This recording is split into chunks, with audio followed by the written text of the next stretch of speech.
आहा टीवी खादड़ बहू गणपति विसर्जन। एक गांव में रम्या और रमा देवी नाम की सास बहू रहती थी। रमा देवी बहुत अच्छी थी। उनका गांव में एक छोटा सा होटल था। उसमें तरह तरह का नाश्ता था। रमा देवी की बहू रम्या बहुत खाती रहती थी। अगर कुछ खाने के लिए दिख जाता तो उसका मुंह बिल्कुल शांत नहीं रहता, लेकिन अपने खाने के बारे में सास को भनक नहीं होने देती। जब वो नहीं देखती तब चोरी करके खाती। ऐसे एक दिन रमा देवी होटल में थी कि एक कस्टमर आकर, आंटी 2 प्लेट इडली पार्सल कर दीजिए। हाँ बिल्कुल। ऐसे इडली को पार्सल करने की तैयारी करती है, लेकिन इसमें इडलियाँ नहीं थी। वो देखकर शॉक। इसमें इडलियाँ होनी चाहिए थी ना, नहीं है अभी। रम्या, रम्या, क्या सासू माँ? ये इडलियाँ कहाँ गई? थोड़ी देर पहले ही तो किसी कस्टमर को दिया था। मैंने दे दिया? जी सासू माँ, आप ही। शायद दे दिया। ऐसे बहू से कहकर, क्या पता, आजकल भूलने की बीमारी भी शुरू हो गई। बेटा, इडली खत्म हो गई, और कुछ चाहिए? अच्छा, वड़ा दे दीजिए। ऐसे कहते ही रमा देवी वड़े की तरफ देखती है। वड़ा भी गायब। वो देखकर फिर से शॉक। कुछ देर पहले ही तो वड़ा लाई थी, खत्म भी हो गए, और गले में पैसे भी नहीं। सारे पदार्थ तो बिक गए हैं। क्या हुआ मैडम? अरे कुछ नहीं, सिर्फ डोसा ही है, अगर वो चाहिए तो ले लो। कुछ भी दे दीजिए मैडम, बहुत भूख लगी है। अच्छा सुबैया, एक डोसा दे दो। ऐसे बोलकर कुछ सोच रही थी। क्या हो रहा है, कुछ समझ नहीं आ रहा। ऐसे सोच रही थी कि 2 लड़के आते हैं। उसमें सुब्बू नाम का लड़का, आंटी, आंटी, हाँ क्या चाहिए? विसर्जन के 1 दिन पहले आएंगे तो सारा सामान दिलाएंगे, ऐसा कहा था ना। कल ही विसर्जन है। अरे भूल गई थी, क्या क्या चाहिए? प्रसाद बनाने के लिए जो कुछ भी चाहिए सब दिलाएंगी, कहा था। अच्छा, तुम लोग दुकान जाकर तुम्हें जो चाहिए वो खरीद लो। मैं दुकानदार को फोन कर देती हूँ। Thanks aunty. आप कल बिना भूले मंडप के पास आ जाना। हाँ हाँ आऊंगी, जाओ। ऐसे बोलकर भेजती है। प्रसाद ये शब्द सुनते ही रम्या बिना कोई बात मिस किए हुए सारी बातें छुपकर सुनती है। सुनकर, गणपति के यहाँ प्रसाद, आहा, हर दिन ये इडली वड़ा खाकर बोर हो गई हूँ। कितने दिन हो गए मैंने खट्टा चावल, दही चावल, मोदक, मिठाई नहीं खाए हैं। कल कहीं जाना नहीं है, कोई काम नहीं करना, सुबह जाकर ही वहाँ सब कुछ खाना होगा। ऐसे बोलकर खुश हो रही थी। तभी रमा देवी, रम्या, रम्या, जी सासू माँ, बोलिए। तुम घर जाकर घर के काम देखो, मैं कुछ देर बाद घर पर आ जाऊंगी। जी सासू माँ। ऐसे बोलकर वहाँ से चली जाती है। उसके जाते ही उसका पति रमेश आकर, माँ, आ गए, आओ। क्या हुआ माँ? हमारे होटल में सीसी कैमरा लगाने कहा था ना, लगाया? इतने छोटे से होटल में सीसीटीवी कैमरा क्यों? क्यों, क्या बोल रहे हो? हर दिन 2000 लगाकर सारे पदार्थ तैयार करके होटल चलाते हैं। दुकान बंद करने से पहले सारे पदार्थ खत्म हो जाते हैं, लेकिन गले में 1 रुपया नहीं आता है। क्या हो रहा है, जानना चाहिए ना। सीसीटीवी बहुत ज्यादा है माँ, इसीलिए मैंने एक काम किया है। क्या किया है? हमारा पूरा होटल कवर हो जाए इस तरह सेलफोन में वीडियो ऑन करके इस तरह इस दीवार पर रख दो। रुको ना, देखते हैं हमारे होटल से पदार्थ कहाँ गायब हो जाते हैं। ऐसे फोन निकालकर देखता है। देखकर शॉक। रम्या सारे खाने के पदार्थ सबके गैर मौजूदगी में खा लेती। वो देखकर, तो ये बात है। किसी ने सच ही कहा है, घर के चोर को भगवान भी नहीं पकड़ सकते। मतलब मेरी ही बहू मेरे आंखों पर पर्दा डालकर सारा खाना खा रही है। ये इतना ज्यादा होड़ी है, हमें अभी तक नहीं पता था ना। हमारे सामने तो ऐसे रहती है जैसे कुछ नहीं खाती, और छुपकर ये सारे काम करती है। अभी जाकर उससे।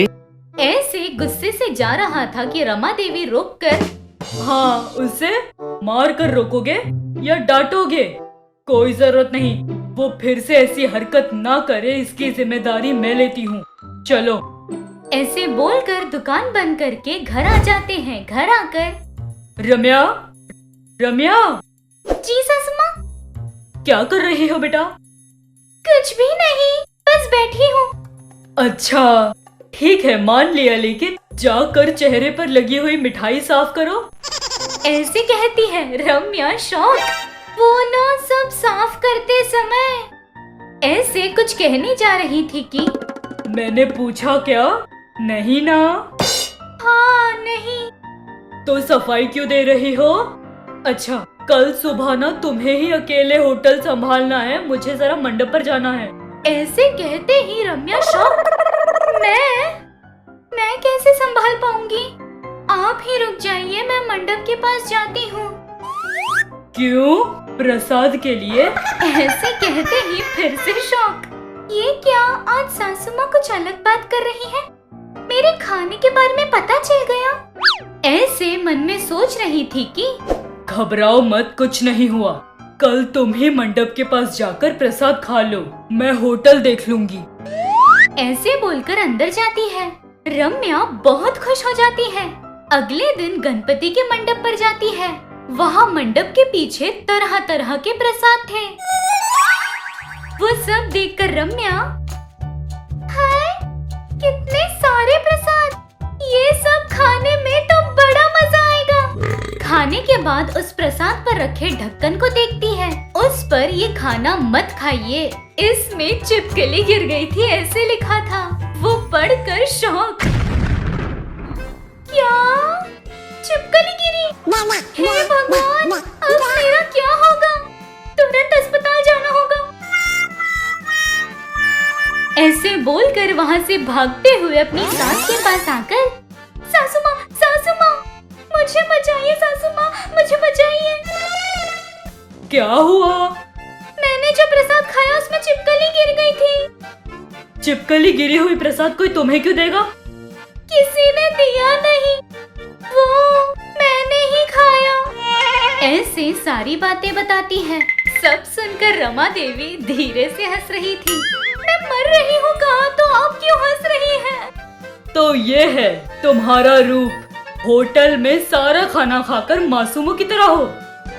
माफ कीजिए सासू माँ, अभी के लिए तो मुझे बचाइए। अगली बार ऐसे चोरी करके खाना नहीं खाऊंगी, वादा करोगी तो ही। वादा?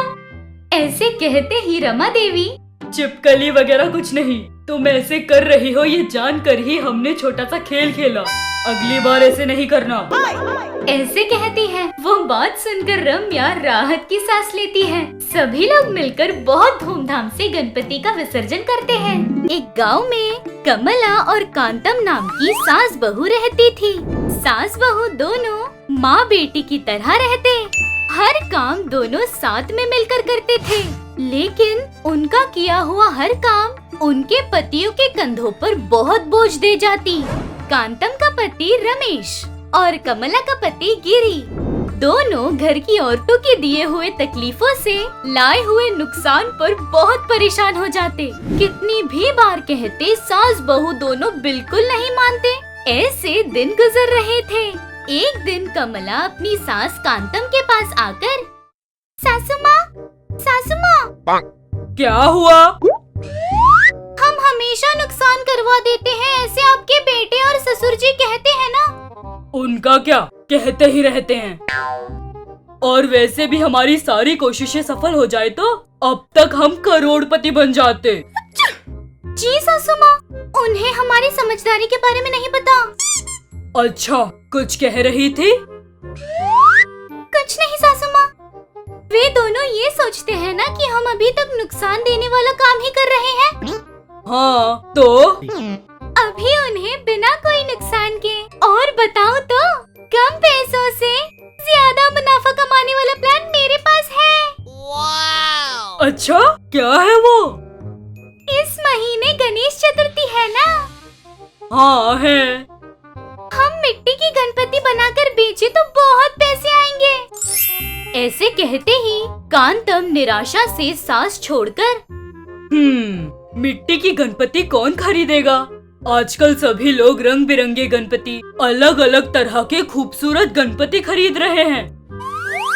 ऐसा कुछ नहीं सासू माँ, ग्रीन इंडिया क्लीन इंडिया कहते हैं ना, इसलिए हम मिट्टी की गणपति बनाकर कम पैसों में बेचे तो बहुत लोग खरीदेंगे। अच्छा, तुम्हारी बात को क्यों टालूं? चलो जाकर उन्हें बताते हैं। ऐसे बोलकर वहाँ से निकल जाते हैं। घर के सामने पशुओं के गृह के पास गिरी और रमेश दोनों थे। सास बहुओं को साथ आता देख शौक। पापा, ये दोनों एक साथ आ रही हैं। फिर से कोई कांड करने का सोच रही हैं। मुझे भी वही डर लग रहा है, अब न जाने कौन सा नया बम फोड़ेंगे। ऐसे बोल रहे थे कि दोनों सास बहुएं आती हैं। उनके आते ही सास बहू दोनों एक साथ आ रही हैं, इसका मतलब इन्होंने फिर से कोई प्लान बनाया है। हाँ जी, इस बार बिल्कुल नुकसान नहीं होगा। अच्छा, तुम दोनों हर बार इस तरह ही कहकर करती हो। वो हमारे कंधे पर बोझ और सिर दर्द दे रहा है। परसों की ही बात है, क्या किया था? हाँ, क्या किया था? ऐसे कहते ही फ्लैशबैक। कमला कांतम दोनों हॉल में बैठे गिरी के पास आकर, सुनिए, मैं और सासू माँ चिकन का दुकान खोलने का सोच रहे हैं। तुम लोग चिकन की दुकान रखोगे? नहीं नहीं। आप हमेशा नहीं बोलते हो। आजकल चिकन के लिए कितनी गिराकी है पता है? हम रख रहे हैं बस। तुम लोग कैसे दुकान रखोगे? चिकन काटना आता है क्या? कसाई को रख लेंगे, काम वालों को रखकर दुकान चलाएंगे। देखते रहिए, 1 महीने में डबल मुनाफा कमाएंगे। ऐसे पुरानी बातें याद दिला रहा था कि सास बहू दोनों नीचे मुंडी करके देख रहे थे। 1 महीने में पैसे डबल? कहाँ है? तुम्हारे किए हुए नुकसान पर अभी तक ब्याज भर रहे हैं और भरने की क्षमता नहीं। तुम लोग व्यापार कर रहे हो, ये सुनकर वो हाँ ही नहीं करेंगे। तब श्रावण के महीने में रखा था, इसीलिए बहुत सारे लोग उपवास वाले, मांस नहीं खाने वाले रहते हैं, इसलिए सक्सेस नहीं हुआ। लेकिन अभी ऐसा नहीं जी, हमेशा ऐसा ही है। जाओ यहाँ से। हमारी बात सुन रहे हैं या नहीं? हाँ बोलो, सुनना ही पड़ेगा ना हमें। गणेश चतुर्थी आ रही है ना, हम मिट्टी की गणपति बनाकर बेचने का सोच रहे हैं।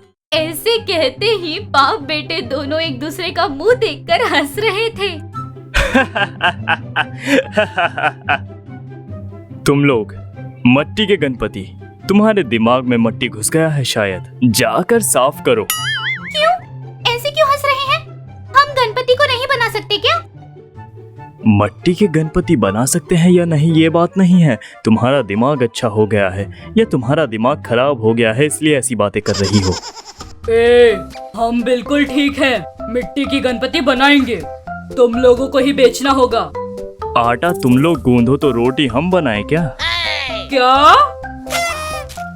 कुछ नहीं, आज ही शुरुआत करेंगी या कल से करेंगी, ऐसा पूछ रहा हूँ। कल तलक क्यों, आज ही शुरू कर रहे हैं। ऐसे बोलकर वहाँ से चले जाते हैं। उनके जाते ही गिरी अपने पिता के पास आकर, पापा, ये लोग करेंगे क्या? इन्होंने आज तक कभी किया है? तो फिर हाँ क्यों की पापा? क्योंकि वो नुकसान करे कोई बात नहीं। मिट्टी के गणपति बनाएंगे ना, ऐसा कहा ना, इसीलिए। केमिकल से बनाए गणपति से वाटर पॉल्यूशन हो रहा है। इनके मिट्टी के बनाए गणपति से हम थोड़ा तो पॉल्यूशन कम कर सकते हैं ना। हाँ पापा, अगर कोई उन्हें नहीं खरीदता ना तो उन्हें हम फ्री में बेच देंगे। अच्छा, पहले उन्हें करने तो दो। ऐसे बोलकर वहाँ से चले जाते हैं।